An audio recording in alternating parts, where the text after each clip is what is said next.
नमस्कार। काशी कॉरिडोर नगरी से मैं अजय चतुर्वेदी।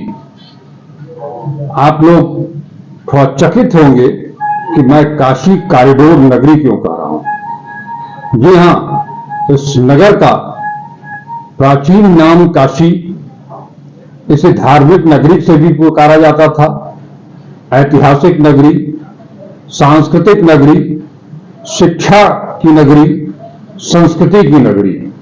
लेकिन पिछले कुछ दिनों से ये अब कॉरिडोर नगरी हो गई है। एक कॉरिडोर बाबा विश्वनाथ के नाम पर बना, 2019 में उसका शिला पूजन हुआ, 2022 में उसका उद्घाटन हुआ। अब उसके विस्तार की चर्चा जोरों पर है। काशी विश्वनाथ का कॉरिडोर अब विशालाक्षी मंदिर तक पहुंचेगा। एक चर्चा बाबा काल भैरव कॉरिडोर की, तो दूसरी तरफ जगन्नाथ कॉरिडोर की। यानी गंगा के किनारे का जितना इलाका है वो सब कॉरिडोर में तब्दील हो जाएगा।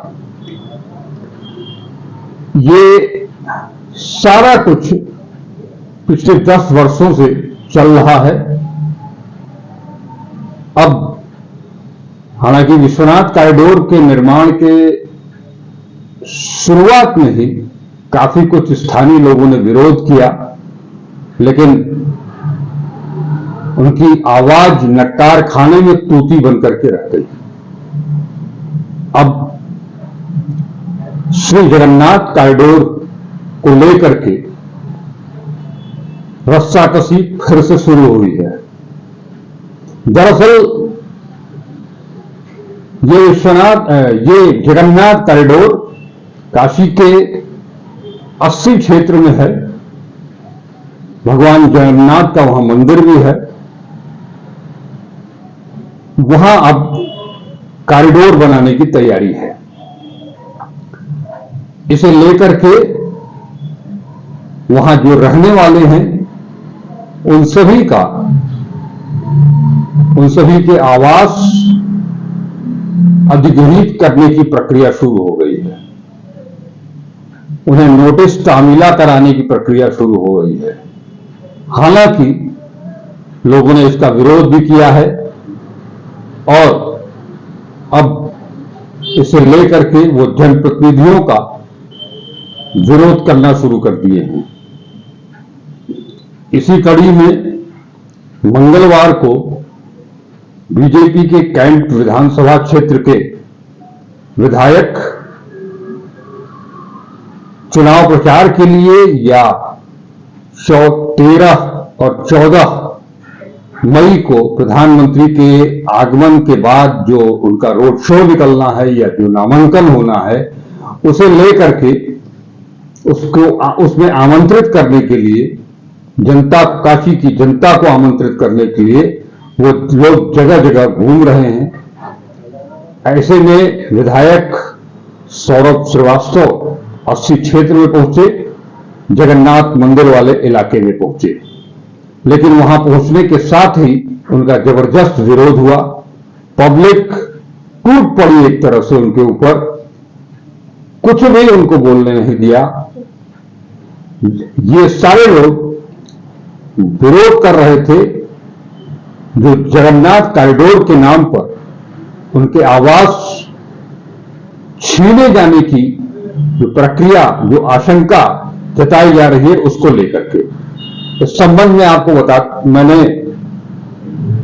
स्थानीय नागरिक और शहर के प्रतिष्ठित बुजुर्ग पत्रकार जयशंकर मिश्रा, जयनारायण मिश्रा जी, जयनारायण मिश्रा जी ने एक लंबा कैरियर पत्रकारिता को दिया है। 72 साल की उम्र हो गई उनकी, लेकिन अब वो काफी दुखी हैं क्योंकि वो इस उम्र में अपने पुश्तैनी आवाज को लेकर के संघर्षरत हैं। आपको बता दें कि 80 नगवा क्षेत्र के लगभग 300 घरों के लोगों के समक्ष उनके आशियाने का संकट पैदा हो गया है। ये लोग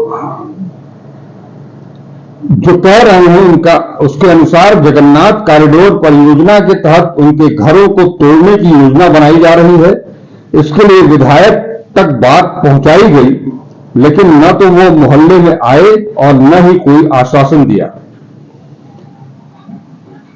लोगों ने बताया कि 80 नगवा क्षेत्र के लगभग 300 मकानों को एसडीएम सदर द्वारा फर्जी तरीके से नाम हटाकर उसे सार्वजनिक जमीन घोषित कर दिया गया है। यानी इसमें सिर्फ उन लोगों की जमीन, उन लोगों का आशियाना छीनने की जो प्रक्रिया शुरू की गई है, उसमें केवल राजनीतिक लोग नहीं हैं बल्कि प्रशासनिक लोग भी हैं, ऐसा उन क्षेत्र के नागरिकों का आरोप है। उनका कहना है कि यहां कुछ दिनों पूर्व मंडलायुक्त व एसडीएम सदर सर्वे करने के लिए पहुंचे थे। लोगों का कहना है कि जगन्नाथ कॉरिडोर के नाम पर लोगों को उजाड़ने की तैयारी है। सरकार हमें उजाड़ने का प्रयास कर रही है। इस विरोध प्रदर्शन में अपनी जमीन को, अपने आवाज को बचाने के लिए जो लोग सड़क पर उतरे कल, उसमें बीएचयू के वेद विभाग के अध्यक्ष प्रोफेसर उपेंद्र कुमार त्रिपाठी, वरिष्ठ पत्रकार जयनारायण मिश्र, मजिलका दीक्षित, राघवेंद्र पांडे, कौशलेंद्र पांडे, गोलू मिश्रा, गणेश नारायण तिवारी, नीरज, अभिषेक मिश्रा, इन सभी ने कल जम करके कैंट विधानसभा के विधायक सौरभ श्रीवास्तव का जमकर विरोध किया। अभिषेक मिश्रा और इन सभी ने विधायक से सवाल किया कि हम लोगों के पूर्वजों ने जमीन खरीदकर मकान बनवाया और आज हम लोगों को उजाड़ने का प्रयास किया जा रहा है, ये कहां तक उचित है। आरोप लगाया कि मोहल्ले के एक सब्जी विक्रेता की मां की सदमे में मौत भी हो गई इस प्रक्रिया के दौरान। विरोध को देखते हुए विधायक ने कमिश्नर और एडीएम सिटी से टेलीफोन पर मौके पर बात की, सादे पेपर पर लिखित आश्वासन दिया कि किसी भी व्यक्ति का मकान नहीं टूटेगा, जो भी योजना होगी उसे निरस्त कराया जाएगा। ये कल की बात है, ऐसा नहीं है कि ये प्रक्रिया सिर्फ कल की है। इस संबंध में जो मैंने जयनारायण मिश्रा जी से बात की, उनका कहना है कि ये मामला हाईकोर्ट में विचाराधीन है। हाईकोर्ट ने एसडीएम सदर वाराणसी को निर्देश दिया है कि वह याची के प्रार्थना पत्र पर सुनवाई कर उसे निस्तारित करें। कोर्ट से एसडीएम न्यायालय की ओर से प्रार्थना पत्र पर सुनवाई से इनकार करते हुए लौटा देने पर टिप्पणी करते हुए न्यायालय ने कहा कि हर प्रकार के प्रार्थना पत्र को स्वीकार करने के लिए बाध्य हैं ताकि उसका कानून के अनुसार निस्तारण किया जा सके। वाराणसी के जयनारायण मिश्रा पर सुनवाई करते हुए यह आदेश न्यायमूर्ति विवेक चौधरी ने दिया है। अधिवक्ता विष्णु पांडे का कहना है कि राजस्व विभाग ने याची की भूमिधरी जमीन से संबंधित 140 साल पुराने राजस्व अभिलेख को बहाल कर दिया और ऐसा करने से पूर्व उन्होंने याची को सुनवाई का कोई मौका तक नहीं दिया। जानकारी होने पर याची ने एसडीएम को उक्त आदेश वापस लेने के लिए प्रार्थना पत्र दिया था। उनके कार्यालय ने यह कहते हुए प्रार्थना पत्र लौटा दिया कि किसी प्रकार का प्रार्थना पत्र स्वीकार करने का उच्च अधिकारियों की ओर से आदेश नहीं है। इसे हाईकोर्ट में चुनौती दी गई। चुनौती देने वाले जयनारायण मिश्रा ही थे। उन्होंने बताया कि कोर्ट ने एसडीएम को निर्देश दिया है कि वह याची के प्रार्थना पत्र पर सुनवाई कर 1 सप्ताह में उसका निस्तारण करे। यदि प्रार्थना पत्र में किसी प्रकार की त्रुटि है तो संबंधित अधिवक्ता को इसके बारे में सूचित कर उस त्रुटि को दूर कराया जाए। जननायक जी ने कल मुझे बताया कि जो कुछ भी घटनाक्रम हुआ मंगलवार को, उसके बाद उस दौरान ही ये बताया गया कि एसडीएम ने इस पूरे मामले पर सुनवाई के लिए 13 मई की तिथि मुकर्रर की है। आप सभी उसे भी लेकर के मिश्रा जी को यह आशंका है कि 13 मई जिस दिन प्रधानमंत्री नरेंद्र मोदी जी अपने संसदीय क्षेत्र में होंगे, उनका रोड शो होगा, वो रोड शो लंका गेट से लेकर के काशी विश्वनाथ कॉरिडोर तक होना है। बनारस का पूरा अमला सुरक्षा व्यवस्था में होगा, उनकी कहीं कोई चूक न हो, कहीं कुछ दिक्कत न हो। भले वो उस एरिया में न जाए, लेकिन प्रधानमंत्री की सुरक्षा को लेकर के ये एहतियाती कदम उठाने का दायित्व प्रशासन का ही होगा। ऐसे में मिश्रा जी को ये चिंता सता रही है कि शायद 13 मई को भी सुनवाई न हो। उन्होंने तो यहां तक आरोप लगाया कि प्रशासन एम क्लीन प्रकारेण इस मामले को चुनाव तक टालने की कोशिश में लगा है। ये स्थिति काशी की है, लेकिन जम करके विरोध हुआ कल। मैं अभी आपको वो वीडियो भी दिखा रहा हूं, आप देख सकते हैं कि किस तरह से लोगों ने अपनी नाराजगी बीजेपी के प्रति, क्षेत्रीय विधायक के प्रति अपना गुस्सा उतारा। मिश्रा जी तो कहते हैं कि केवल यही नहीं,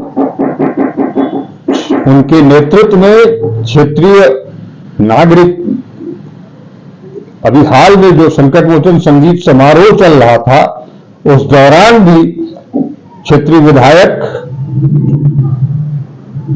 काशी से जुड़े प्रदेश सरकार के राज्य मंत्री स्वतंत्र प्रभार और बनारस के मेयर के साथ भी उनकी नोकझोंक इस मसले पर हुई थी। हालांकि उस दौरान काशी से जुड़े राज्य मंत्री स्वतंत्र प्रभार ने मिश्रा जी को यह आश्वासन दिया कि ऐसा कुछ नहीं होगा, आप लोगों की चिंता जो है, आप लोगों का जो कष्ट है, आप लोगों की जो पीड़ा है, उसको दूर किया जाएगा। आपके आशियाने को लेकर के जो कुछ भी चल रहा है, उसका समुचित निदान किया जाएगा। तो पहले आप वीडियो को देखें जो कल हुआ, उसके बाद अपनी प्रतिक्रिया अवश्य देंगे। आप हमारे साथ बने रहें। मैं अभी आपको वो वीडियो दिखाना चाहता हूं।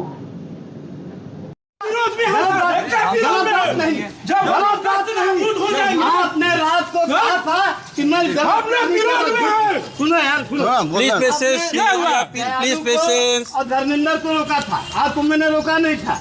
आप झूठ कह रहे हो, कि झूठ बोल रहा हूँ मैं 73 साल का आदमी हूँ, झूठ बोल रहा हूँ विधायक के सामने।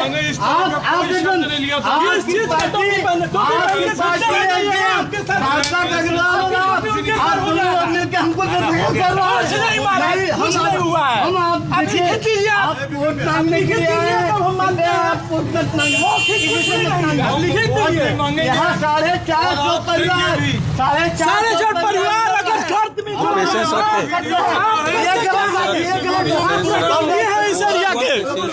नहीं बोले यार, कुछ नहीं रख ला। नहीं सुनिए, तो हमको उम्मीद नहीं, आराम से ये बात गलत बात नहीं भाई। हम लोग चार बजे आए हम लोग कचहरी से, कल 4 बजे कचहरी से आए। रात को 12 नहीं आपने कहा नहीं बोल सकता। ये अरे ये देखिए ये भी था अरे आराम से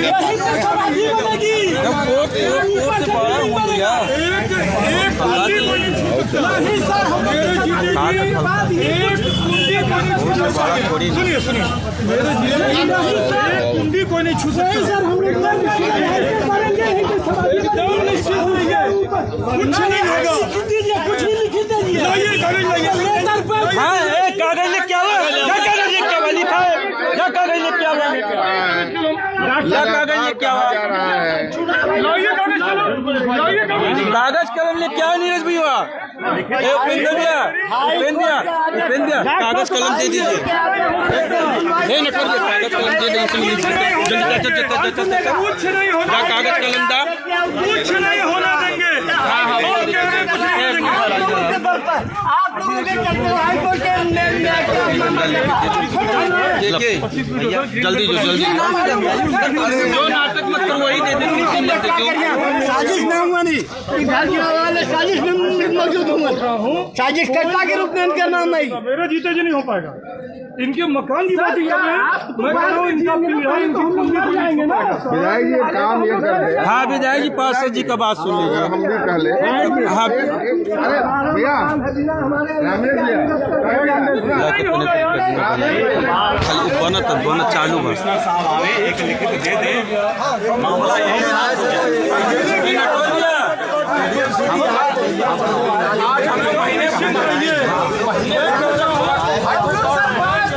बाद में मरेंगे,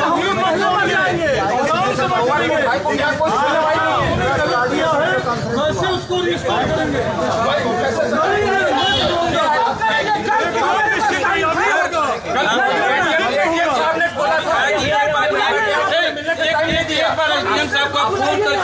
लड़ लो जल्दी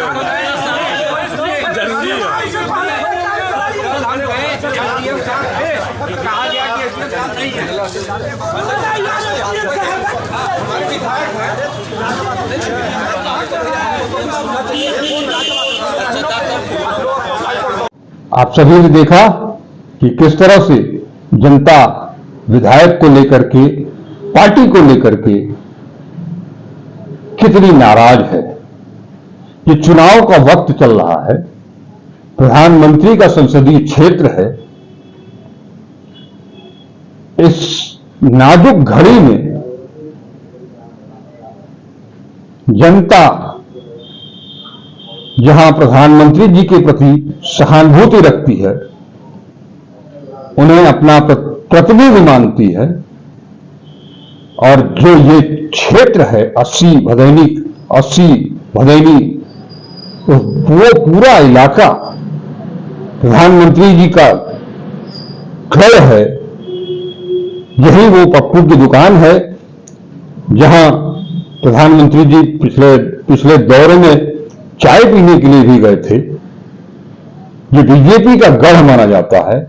वहां इस तरह की घटना इस समय होना, ये क्या दर्शाता है, पार्टी के लोगों की क्या सोच है, प्रशासनिक क्या कमियां हैं, इसका कितना असर पड़ेगा। इन जनप्रतिनिधियों ने, इन प्रशासनिक जिम्मेदार अधिकारियों ने भी उस तरफ कोई गौर नहीं फरमाया है। इसे लेकर के कट्टर भाजपाइयों के बीच भी चिंता की लकीरें हैं। नमस्कार।